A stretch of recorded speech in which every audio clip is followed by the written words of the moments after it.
자, 질문 하나 드리고 말씀 시작하겠습니다. 사랑하는 성도 여러분, 여러분 내 삶의 자리에서 하나님 나라를 살아낼 때 우리에게 기본적으로 요구되는 자격 같은 것이 있을까요? 제가 하나님 나라를 강조할 때마다 항상 삶의 자리라는 말을 덧붙이죠. 그리고 특히나 하나님 나라에 대해서는 그냥 산다가 아니라 살아내야 된다고 말씀을 드립니다. 그냥 예수 믿는 사람으로서 사는 것하고 하나님 나라를 작정하고 살아내는 것하고는 느낌이 완전히 다릅니다. 제가 우리 교회에 와서 이제 4년 이상을 이제 5년째 하나님 나라를 강조하고 있으니까 하나님 나라에 대해서 모르시는 분은 아마 없을 겁니다. 그래서 뭐 하나님 나라 아십니까? 어떻게 합니까? 뭐 이런 걸 여쭙는 것이 아니라 질문을 좀 바꿔서 하나님 나라를 살아내야 되는 게 중요한 건 알겠고, 그렇다면 진짜로 하나님 나라를 살아내고자 하는 마음이 여러분에게 있습니까? 한 번이라도 진지하게 고민해 보셨습니까? 정말 심각하게 내가 하나님 나라 한번 살아보자 결단해 보셨습니까? 제자반을 할 때마다 마음속에 생기는 딜레마가 있습니다. 제자반을 할 때는 좋죠. 말씀을 배우는 것도 잘하고 나눔을 하는 것도 참 좋습니다. 그런데 제 마음 가운데 드는 생각은 이 제자반이 끝나고 나서도 이 배운 대로 훈련받은 대로 계속해서 그렇게 살아갈 수 있느냐, 이 고민이 되는 겁니다. 도대체 어떻게 삶을 바꿀 것인가, 어떻게 포기하지 않고 끝까지 살아내게 할 수 있을 것인가가 제 마음 가운데 고민이 되죠. TV에 제가 좋아하는 프로그램이 있었는데 지금은 이제 끝났는데요. 골목 상권을 살리겠다고 어떤 요리사하고 프로그램을 진행하는 게 있었습니다. 근데 그 요리사가 그 사람이 보기에, 그 사람 이제 전문가니까 보기에 답답한 지원자가 있으면 그 답답한 지원자가 아무리 말해도 듣지 않고 계속 자기 주장을 고집할 때 항상 하는 이야기가 있죠. 다그치면서 이렇게 말합니다. 돌아갈까 봐 그래요. 돌아갈까 봐 그래요. 그 말을 하고 나서는 엄청 다그치고요, 엄청 심하게 말을 합니다. 처음에는 그런 이야기를 들으면 아유, 방송에서 저렇게까지 할 필요가 있을까라는 생각이 들지만 저는 그 마음이 알겠어요. 어떤 마음인지. 제 마음 가운데 똑같은 마음이 있고요, 그 사람의 마음이 제 마음 가운데 와서 바뀝니다. 돌아갈까 봐 그렇다는 거. 제 마음속에 그 마음이 있어요. 지식은요, 얻으면 내 겁니다. 기억력이 나빠져서 다 잊어버리기 전까지는 지식은요, 다 내 겁니다. 그런데 우리의 삶의 자세와 태도는 조금만 정신 안 차리면요, 다 원래대로 돌아가게 되어 있습니다. 원래의 습관, 원래의 태도대로 돌아가죠. 그래서 묻고 싶은 겁니다. 정말 여러분들은요, 하나님 나라를 살아낼 의지가 있으십니까? 보통 집을 사고 팔 때, 아니면 뭐 차를 사고 팔 때, 아니면 전세 계약이라 할지라도 계약서를 쓰죠. 그리고 뭐 사인을 하거나 도장을 찍습니다. 그 의미가 뭔가 하면 여기 계약에 나와 있는 대로 다 지키겠습니다. 이것과 다르면 내가 돈을 물든지 법적인 책임을 지겠습니다. 그런 의미인 거거든요. 제가 여러분들께 한번 묻고 싶은 겁니다. 우리가 하나님 나라를 살아내겠다고 다짐을 할 때 이 계약서만큼만이라도 마음속에 부담감이 있어 봤느냐? 내가 진짜로 내 마음속에 하나님 나라를 살아내겠다는 그 결단이 그냥 하는 이야기가 아니라 진짜 내 마음속에 그 결단이었느냐? 만약에 아니라면요, 왜 아닐까요? 하나님 나라를 그 정도 강조해서는 안 되나요? 아니면 하나님 나라를 살아낼 마음이 원래 없었던 걸까요? 오늘 본문 같이 보면서 그 이야기를 좀 나눠보도록 하겠습니다. 4장 18절입니다. 같이 읽겠습니다. 시작. 갈릴리 해변에 다니시다가 두 형제 곧 베드로라 하는 시몬과 그의 형제 안드레가 바다에 그물 던지는 것을 보시니 그들은 어부라. 오늘 본문 말씀이 이렇게 시작을 했습니다. 갈릴리 해변에 다니시다가. 누가요? 당연히 예수님이죠. 제가 예전에 그런 말씀 드렸던 거 기억나세요? 마태복음엔요, 다 예수님 이야기라고. 아주 소수의 경우를 제외하고는 예수님이 주어가 되시든지 목적어가 되시든지 하여간에 예수님 이야기일 수밖에 없죠. 오늘 내용을 보면요, 예수님이라는 이야기가 안 나와요. 주어가 없습니다. 그래도 이 이야기는 예수님의 이야기입니다. 그래서요, 주어진 본문을 이해하기 위해서 가장 중요한 게 뭡니까? 전문맥이죠. 바로 직전 구절 4장 17절 한번 보겠습니다. 같이 읽겠습니다. 시작. 이때부터 예수께서 비로소 전파하여 이르시되 회개하라 천국이 가까이 왔느니라 하시더라. 이 장면 지난주에 우리 봤었습니다. 기억나시죠? 엄청 중요하다고 엄청 강조했던 내용입니다.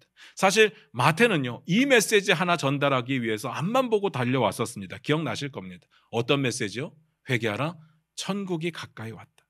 마태복음은요, 결국은 이 이야기예요. 천국이 이루어졌다는 그 이야기를 마태복음 처음부터 끝까지 할 겁니다.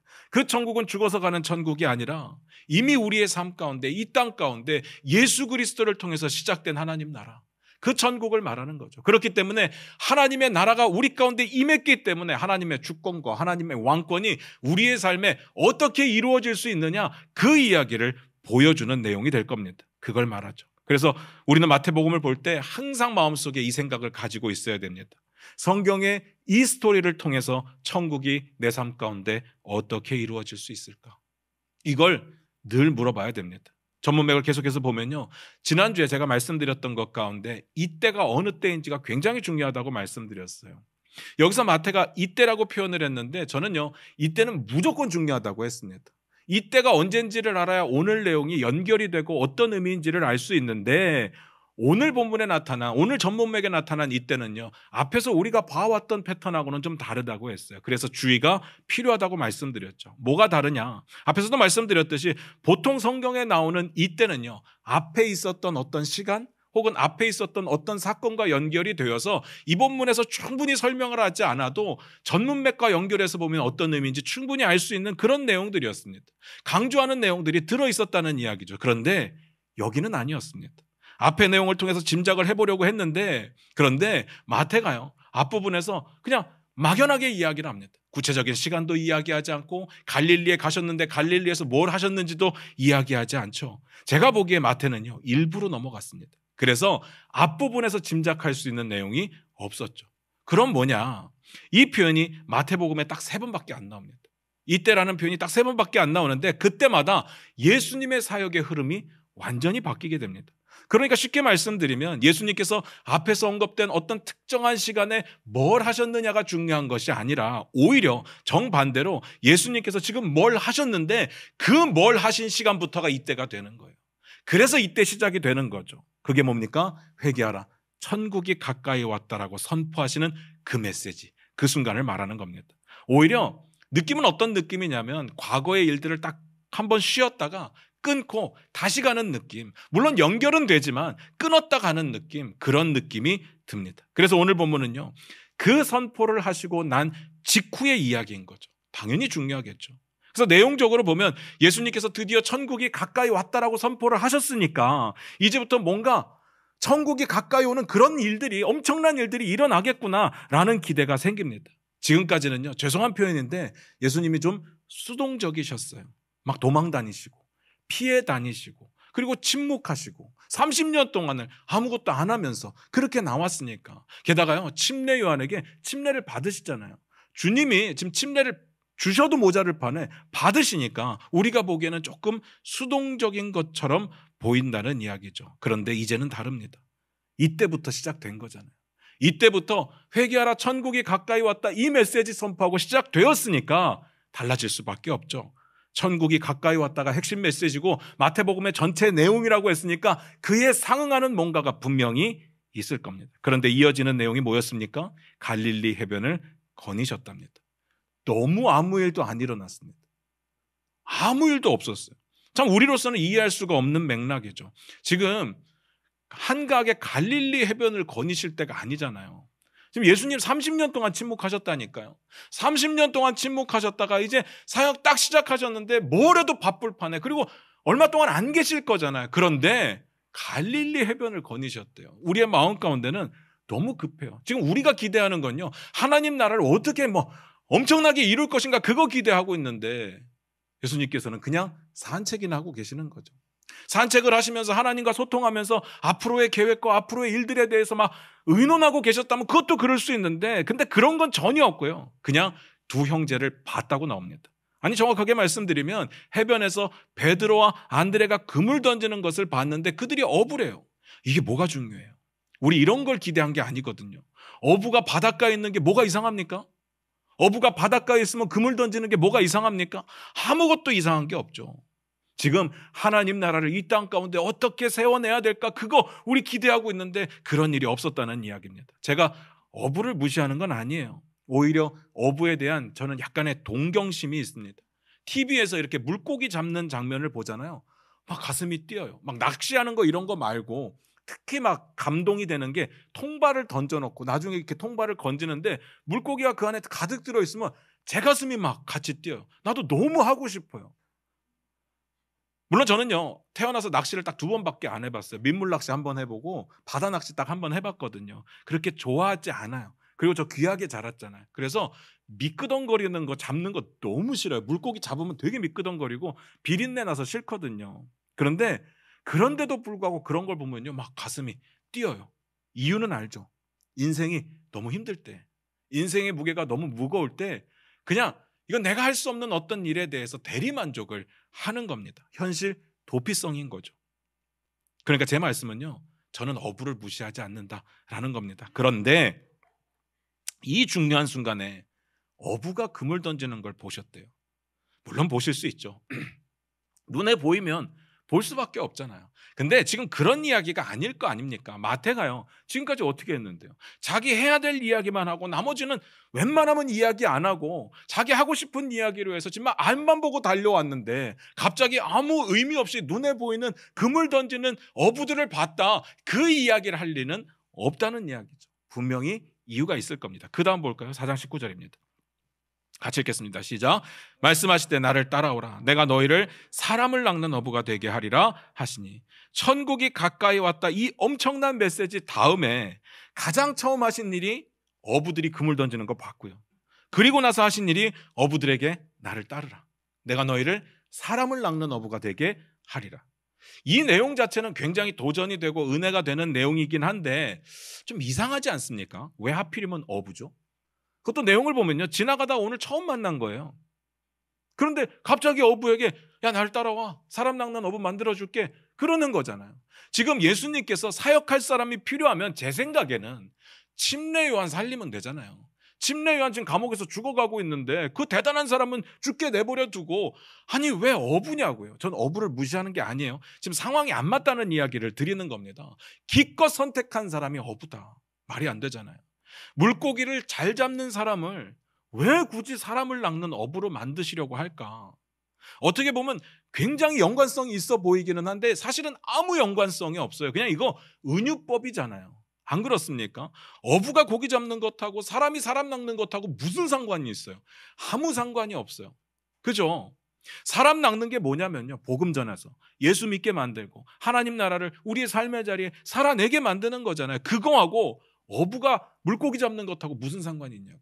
아무 상관이 없죠. 어부들이 물고기를 이렇게 그물로 잡아 올려갖고 막 가르치나요? 너 이렇게 하면 죽어, 다시는 그물에 걸리지 마, 이러는 거면 모르겠는데 이건 말이 안 되는 거죠. 그 다음 볼까요? 4장 20절입니다.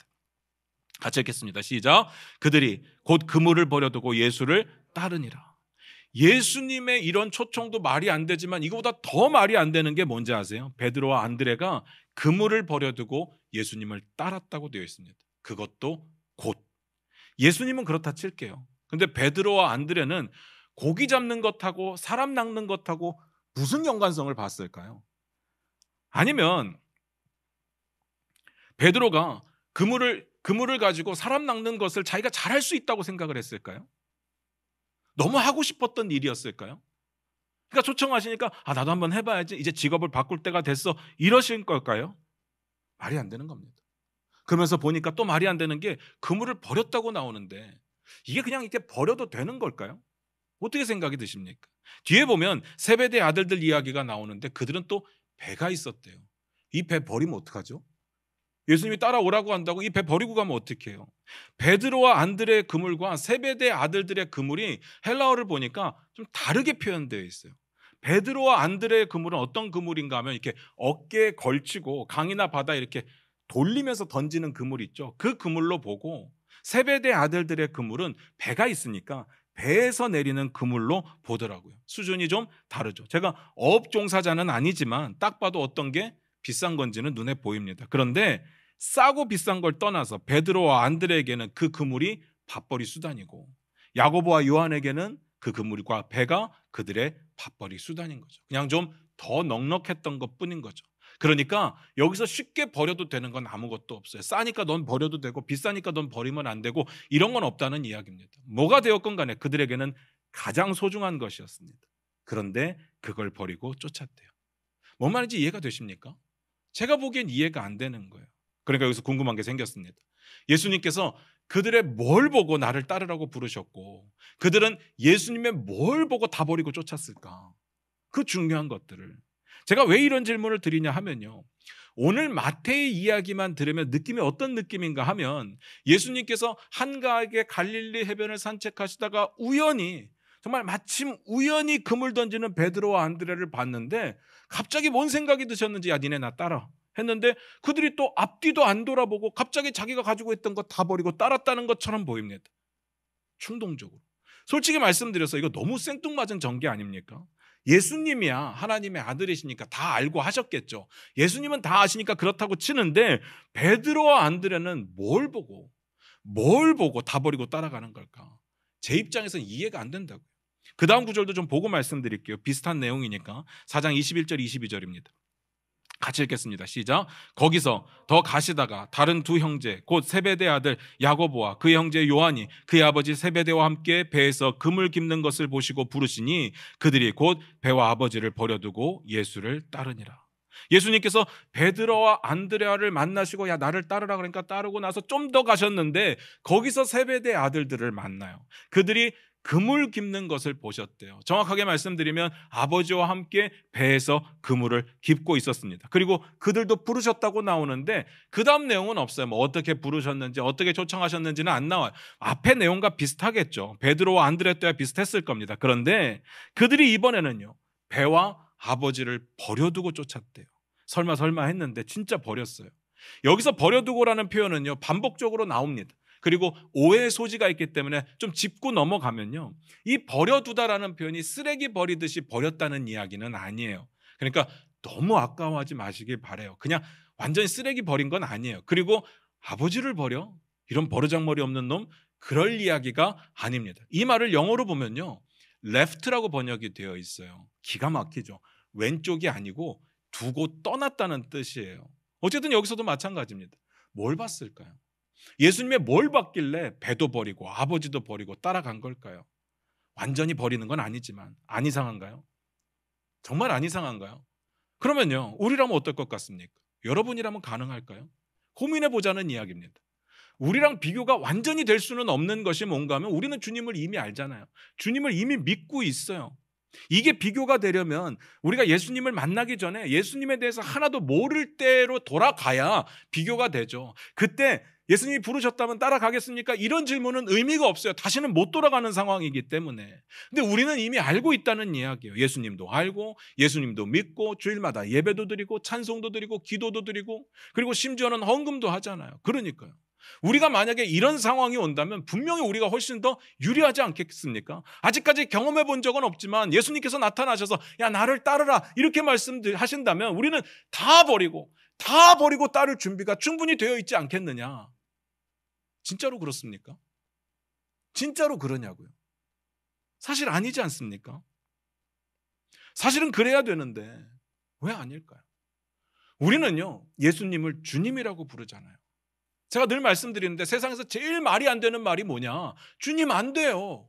주님 못해요. 이건 말이 안 되는 거잖아요. 앞뒤가 안 맞잖아요. 주인이 시키는데 주님이 시키는데 어떻게 안 된다고 말을 해요? 안 그렇습니까? 그런데 안 돼요. 우리는 안 된다고요. 도대체 이 사람들은 어떻게 이게 가능한 걸까? 너무 배우고 싶지 않습니까? 우리는 안 되는데 이 사람들은 어떻게 이렇게 쉽게 될까? 그리고 우리가 변명이 또 하나 있어요. 우리가 안 하는 이유가 있죠. 우리에게 이렇게 직접적으로 예수님이 나타나신 적이 없거든요. 예수님이 나타나셔서 나를 따르라고 했으면 당연히 버렸겠죠. 당연히 쫓았겠죠. 그런데 그런 적이 없거든요. 그러니까 못하는 거지. 안 하는 게 아니라고 생각을 하는 거죠. 이렇게 다짜고짜 따르라 다 버리고 따른다? 이런 상황이 어디 있겠습니까? 이건 말이 안 되는 거죠. 제가 계속 말이 안 된다고 말씀드리는 건 우리의 마음이 그렇다는 거지 이게 진짜 말이 안 된다는 이야기는 아닙니다. 오해가 없으시기를 바라요. 지금부터 설명을 드릴게요. 요한복음을 한번 찾아보겠습니다. 요한복음 1장 35절 36절입니다. 요한복음 1장 35절 36절입니다. 같이 읽겠습니다. 시작. 또 이튿날 요한이 자기 제자 중 두 사람과 함께 섰다가 예수께서 건의심을 보고 말하되 보라 하나님의 어린 양이로다. 여기서 요한은 침례 요한이에요. 침례 요한은 어떤 일을 하기 위해서 이 땅에 왔어요? 주님의 길을 예비하기 위해서. 그래서 자신의 본분을 너무나도 잘 알았기 때문에 항상 하는 이야기가 뭐냐면 나는 그리스도가 아니야. 예수님이 그리스도셔. 저분이 하나님의 어린 양이야. 이사야에 예언되어 있는 그 이야기를 그대로 하면서 저분이 약속된 메시아라고 이야기를 하는 거죠. 그리고 나서 어떤 일이 벌어지느냐, 여기가 중요해요. 37절도 같이 볼게요. 요한복음 1장 37절입니다. 같이 읽겠습니다. 시작. 두 제자가 그의 말을 듣고 예수를 따르거늘. 요한의 제자 중에 요한의 이런 이야기를 듣고 요한을 떠나서 예수님을 따르는 사람들이 생겼다는 이야기입니다. 여기서 제자들은 12제자를 이야기하는 건 아니에요. 그리고 그 중에 하나가 안드레죠. 안드레가 누구예요? 베드로의 형제입니다. 1장 40절부터 42절 같이 봅니다. 요한복음 1장 40절부터 42절입니다. 같이 읽겠습니다. 시작. 요한의 말을 듣고 예수를 따르는 두 사람 중에 하나는 시몬 베드로의 형제 안드레라. 그가 먼저 자기의 형제 시몬을 찾아 말하되 우리가 메시아를 만났다 하고, 메시아는 번역하면 그리스도라. 데리고 예수께로 오니 예수께서 보시고 이르시되 내가 요한의 아들 시몬이니 장차 게바라 하리라 하시니라. 게바는 번역하면 베드로라. 그럼 그렇죠. 알고 있었네요. 베드로와 안드레가 예수님 만난 적이 있었던 거예요. 그러니까 따라가죠. 마태복음과 요한복음을 같이 놓고 보니까, 그리고 시간의 순서대로 배열을 해놓고 보니까 언제부터인지는 모르겠는데 베드로와 안드레가 예수님을 오늘 본문에서 처음 만난 게 아니에요. 이미 만난 적이 있었습니다. 그럼 언제 봤느냐? 이거 지난주에 말씀드렸는데요. 마태가 회개하라, 천국이 가까이 왔다, 이 메시지만을 선포하다 보니까 다른 일들에 대해서는 그냥 이렇게 쉽게 넘어갔던 부분들이 있었는데, 그래서 갈릴리에서 뭘 했는지에 대해서 말씀을 안 기록하고 있는데, 누가복음을 찾아보니까 예수님께서 갈릴리에서 그냥 노신 게 아니더라고요. 거기서도 가르치기 시작하셨고 거기서도 사람들에게 칭송을 받았다고 되어 있죠. 그러니까 베드로와 안드레가 갈릴리에 살고 있었잖아요. 야고보와 요한이 갈릴리에 살고 있었잖아요. 우리 본문 처음에 그렇게 나오잖아요. 갈릴리 해변에서 만났다고요. 그들이 거기에 살고 있었으니까 그들이 예수님의 가르침을 들을 수 있는 기회가 충분히 있었다는 이야기입니다. 그런데 이렇게만 말씀드리면 추측에 불과한데, 안드레의 경우는 완전히 다른 게, 그가 침례 요한의 제자였을 때 침례 요한이 예수님에 대해서 이야기하는 것을 듣고 요한을 떠나서 예수님을 쫓았다고 되어 있거든요. 그리고 형을 데리고 왔다고 되어 있거든요. 그러니까 요한과 안드레와 베드로는 예수님을 이미 알고 있었습니다. 확실한 건 잘 모르겠는데요. 학자들 가운데는요, 1년까지 길게 보는 사람도 있어요. 다른 사람들은 모르겠는데 이 둘은 이미 알고 있었습니다. 그러면 요한과 야고보는요? 거의 얘기 없잖아요. 그런데요, 신기한 건 요한복음에 보면 요한의 이야기가 거의 안 나와요. 굉장히 절제하면서 자신의 이야기를 씁니다. 그래서 요한복음에서 요한이라는 단어는 전부 침례 요한이에요. 자기를 가리키는 적이 없죠. 그러니까 안 나왔죠. 잘 생각해 보시면요, 베드로와 안드레, 야고보와 요한이 성경에 보면 동업자였다고 나오니까, 그리고 결론적으로 보면 같이 움직이거든요. 이 세 사람이, 이 안드레 빼고 이 세 사람이 예수님의 최측근이 되잖아요. 그러니까 그들 가운데 분명히 이런 정보들을 나눴을 가능성이 굉장히 많죠. 그게 아니더라도 갈릴리에서 주님의 가르침을 일대 다로라도 봤었을 가능성이 있다는 이야기입니다. 하여간에 난생 처음 만난 사람이 나를 따르라 했는데 다 버리고 따랐다, 그건 아니라는 이야기입니다. 제가 이런 이야기를 드리는 이유는요, 그저 여러분에게 신기한 이야기를 드려서 관심을 갖게 하는 것은 아닙니다. 이런 극적인 상황에 결단하는 것만이 믿음이라고 착각하실까 봐, 그래서 말씀드리는 거예요. 그런 일이 우리 주변에 안 일어나거든요. 앞에서도 말씀드렸듯이 예수님 갑자기 나타나셔서 야, 나를 따르라, 근데 내가 예수님인지 못 알아봤어, 이런 경우가 거의 안 일어난다는 이야기입니다. 이런 경우가 안 일어나기 때문에 우리는 예수님을 따를 기회가 없었다고 생각을 하는 거죠. 잘 생각해 보시기 바라요. 이 상황이 만약에 우리가 생각했던 것처럼 아무것도 모르는 상황에서 주님이 뿅 하고 나타나셔서 나를 따르라 했는데, 그때 그 이야기를 들었던 제자들은 도대체 어떻게 해야 되는 겁니까? 어떤 결정을 해야 되는 거예요? 이 결정을 하기 위해서 그들에게 필요했던 것이 뭡니까? 뭘 것 같습니까? 이때는요, 아는 게 아무것도 없다고 생각했거든요. 그럼 뭔 능력이 필요하느냐? 찍기 능력만 필요합니다. 느낌이 좋은가? 그러면 따라갈까? 느낌이 안 좋은가? 그러면 멀리 할까? 뭘 안다고요? 아무것도 모르니까. 그걸로 제자가 된다고 친다면 이건 말이 안 되는 거잖아요. 이 제자라고 하는 것이 그냥 따라다니는 게 아니거든요. 자기의 모든 것들을 버리고 쫓는 건데, 이런 식으로 제자가 될 수는 없는 겁니다. 여기서 베드로와 안드레, 야고보와 요한에게 요구되는 건요, 그들이 지금까지 봐왔던 예수 그리스도, 지금까지 들어왔던 예수 그리스도의 초청에 심각하게 따를 것을 결단하느냐 마느냐의 문제였습니다. 이건 능력의 문제가 아니에요. 내가 뭘 할 수 있고 난 뭘 할 수 없고 나는 뭐 물고기밖에 못 잡아봤는데 뭘 할 수 있을까, 이런 문제가 아니에요. 감정의 문제도 아닙니다. 저분의 초청이 기분이 좋은가? 느낌이 안 좋은가? 이런 문제가 아니라는 이야기예요. 찍어야 되는 문제가 아니고요, 신중하게 주님의 제자가 되기로 결단하느냐 마느냐의 문제였습니다. 왜 신중해야 되냐면요, 삶을 드려야 되니까. 그들이 예수님이 초청하시는 하나님 나라에 대해서 온전히 알았다고 생각하지는 않아요. 그런데 최소한 모든 것을 버리고 쫓아야 된다는 것까지는 알았어요. 그러니까 예수님이 가자고 할 때, 나를 따르라고 할 때 자기가 가장 소중하게 여기고 있던 것들을 다 버리고 쫓는 것 아니겠습니까? 이게 쉬운 결정은 아니라는 이야기입니다. 과거에 자신이 살아왔던 모든 가치체계를 무너뜨리고 주님이 제시하시는 새로운 가치체계로 살아가기 위해서 내 삶을 드리기로 결단하는 그 순간, 이게 쉬울 수가 없는 거죠. 그들이 온전히 이해하지 못했더라도 이건 쉬운 결정이 아니에요. 그리고 예수님을 그리스도로 믿고 주님으로 영접하며 그에게 모든 삶을 드리겠다고 결단하는 건데, 이건 쉬울 수가 없는 거죠. 예수님의 그 요구는 무엇이고 그들은 뭘 위한 결단일까? 단순하게 같이 다니는 의미는 아니었다고 말씀드렸습니다. 이건 하나님 나라, 천국을 내 삶의 자리에서 이룰 거냐 말 거냐, 내가 지금까지 중요하게 여기던 걸 다 포기하고 저분이 말씀하시는 하나님 나라를 내 삶 가운데 이룰 거냐 말 거냐, 그 문제였습니다. 그러니까 이걸 바꿔서 말씀을 드리면요, 예수님은 천국 복음의 사역을 어디서부터 시작하셨느냐, 이 정말 아무도 쳐다보지 않던 어부 네 사람의 삶에서부터 시작하셨다는 이야기입니다. 사실은 이 이야기가 하고 싶었던 거예요.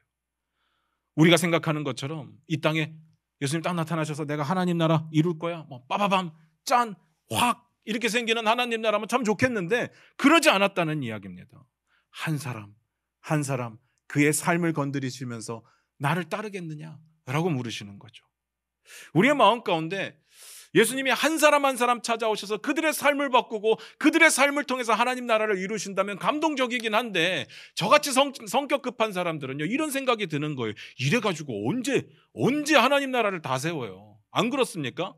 여기서 4명 선택해서 했는데 냈다 굉장히 소극적인 사람이어서 하나님 나라를 살면서도 아무한테도 얘기 안 하면 이거 누가 알겠냐고요. 저의 마음 가운데는 불편함이 있어요. 그런데 예수님은요, 천국을 이렇게 비유하시더라고요. 마태복음 13장 33절입니다. 한번 찾아서 읽어보도록 하겠습니다. 마태복음 13장 33절입니다. 같이 읽겠습니다. 시작. 또 비유로 말씀하시되 천국은 마치 여자가 가루 서말 속에 갖다 넣어 전부 부풀게 한 누룩과 같으니라. 누룩 같다고 이야기를 해요. 천국은 이렇게 확장되고 진행되어져 가는 겁니다. 각자 한 사람 한 사람의 삶의 자리에서 하나님의 왕권과 주권이 이루어지고 인정될 때 하나님 나라가 세워져 가는 거죠. 그러니까 결론이 뭐겠습니까? 오늘도 우리에게 동일한 요구를 하고 계신다는 거예요. 그게 하나님 나라가 세워지는 방법이거든요. 오늘도 여러분에게 나를 따르겠느냐라고 묻고 계시는 거죠. 그리고 우리가 살아낼 때 그 누룩처럼 퍼져나가는 겁니다. 마치 도미노처럼 퍼져나가는 거죠. 말씀 마무리 짓겠습니다. 제가 앞에서 그런 이야기 드렸어요. 그물을 버리는 거, 배를 버리는 게 쓰레기 버리듯 버리는 게 아니니까 아까워하지 마십시오라고 이야기를 드렸는데, 제가 이렇게는 말씀은 드렸지만 사실 진짜로 버린다고 해도 이 사람들에게는 아무 문제가 없었습니다. 우리 입장에서 아까운 거죠. 저걸 어떡하나 하겠지만 그들은요, 더 큰 가치를 발견했기 때문에 이게 천국의 진짜 원리고 가치인 거죠. 천국을 아는 사람들, 주님의 그 뜻을 아는 사람들은 버릴 수 있다는 이야기입니다. 예수님께서 마태복음 13장에서 이렇게 천국을 선포하십니다. 13장 44절부터 46절에 제가 읽어드릴게요. 천국은 마치 밭에 감추인 보화와 같으니 사람이 이를 발견한 후 숨겨두고 기뻐하며 돌아가서 자기의 소유를 다 팔아 그 밭을 사느니라. 또 천국은 마치 좋은 진주를 구하는 장사와 같으니 극히 값진 진주 하나를 발견함에 가서 자기의 소유를 다 팔아 그 진주를 사느니라. 예수님을 만난 사람들, 그리고 예수님을 아는 사람들, 천국의 가치를 깨달은 사람들은요, 자기의 것에 가치를 두지 않습니다. 그걸 팔아서 문자 그대로 예수님을 살 수는 없죠. 그런데 내 것과 예수님을 선택해야 되는 순간이 온다면 미련 없이 예수님을 선택합니다. 내 유익과 하나님 나라를 살아내는 것이 상충되게 될 때 우리는 미련 없이 하나님 나라를 선택하게 된다는 이야기입니다. 미련이 없죠. 전혀 아깝지 않습니다. 그런데 이런 질문도 생깁니다. 우리가 꼭 선택해야 됩니까? 아빠가 좋아? 엄마가 좋아? 이렇게 묻는 것처럼 둘 중 하나를 꼭 선택해야 됩니까? 어떻게 생각하십니까?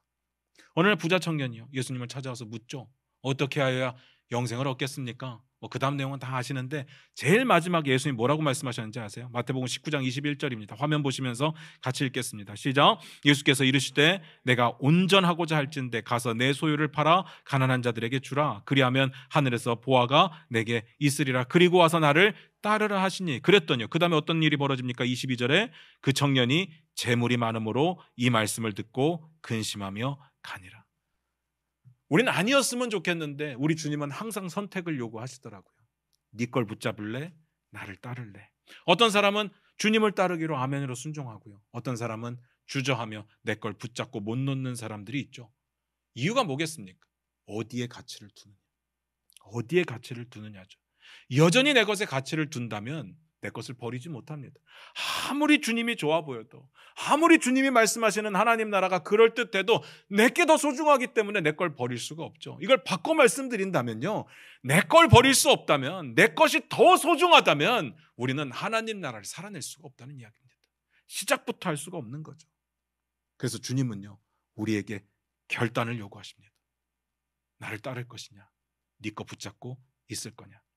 제가 자주 말씀드렸지만 우리는 간증을 좋아합니다. 간증을 하는 것도 좋아하고 듣는 것도 좋아합니다.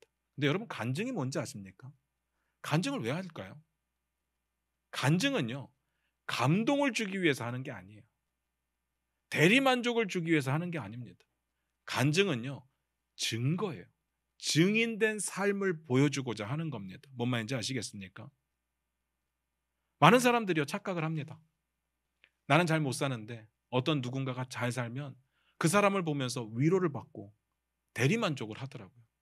그 사람을 보면서 회개하는 게 아니라 내 잘못 사는 삶과 그 잘 사는 사람을 이렇게 연합해서 갑자기 이렇게 공동체 의식을 느끼고 나도 앞으로 저렇게 살면 되겠구나, 그렇게 살고 싶다, 이렇게 생각을 하게 된다는 거죠.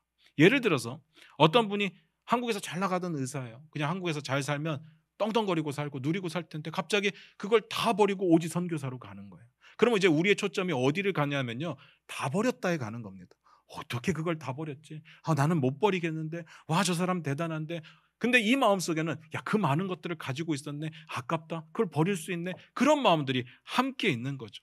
그런데 그들의 간증의 초점은요, 내가 엄청나게 대단한 것들을 버렸다에 있는 것이 아니라 내가 절대 진리되고 절대 가치 있는 것을 만나니까 내가 이전에 누렸던 건 아무것도 아니더라, 그 이야기를 하고 싶은 거예요. 근데 우리는 자꾸 버린 것에만 관심을 갖게 되죠. 야, 어떻게 저걸 버렸지? 왜냐하면 아까우니까. 나도 그러고 싶은데 안 되니까. 우리의 마음 가운데 그런 분들이 있더라는 겁니다. 물론 간증하시는 분들 가운데도 한참 하다 보면 헷갈리시는 분들이 있어요. 자기가 버린 게 자랑스러우신 분들이 있어요. 내가 어느 대학을 나왔는데 그걸 포기하고 선교사로 갔고, 내가 얼마만큼 돈을 벌다가 그걸 포기하고 지금 주위에 일을 하고 있고, 내가 예전에 얼마만큼 했다는 것이 더 많은 자랑이 되는 분들이 있더라고요. 그런데 죄송한데요, 그게 자랑이 되면, 또 그걸 보고 아깝다고 느껴지면요, 그리고 나는 못할 일인데 참 대단하다라는 생각이 들면 아직 주님께 가치를 두지 않은 거죠. 천국의 가치를 모르는 겁니다. 우리가 구원받은 것은요, 어떤 자격도 필요 없습니다. 오직 은혜죠. 우리의 믿음이 자격일 뿐입니다. 그런데 제자된 삶, 하나님 나라를 살아내야 되는 그 삶의 자격은요, 포기에 있습니다. 이전의 삶을 단절하는 것에 있습니다. 그게 제자의 자격이죠. 이유는 내가 더 좋은 걸 가졌으니까. 내가 최고의 가치를 가졌는데 이전에 가지고 있던 쓰잘데기 없는 것들을 뭐하러 붙잡고 있겠어요? 이걸 아는 사람들이 이걸 버린다고요. 근데 이걸 못 버리는 사람들은 결국은 가치를 모르는 사람이 되는 거죠. 그러니까 마지막으로 이렇게 묻고 싶습니다. 여러분은요, 그 가치를 알고 계십니까? 알고 계십니까? 그래서 다른 것들은 주님을 위해서라면 다 포기할 수 있겠습니까? 아직도 아까우신가요? 아직도 내 것이 그렇게 소중해서 놓지를 못하겠나요? 기도하겠습니다.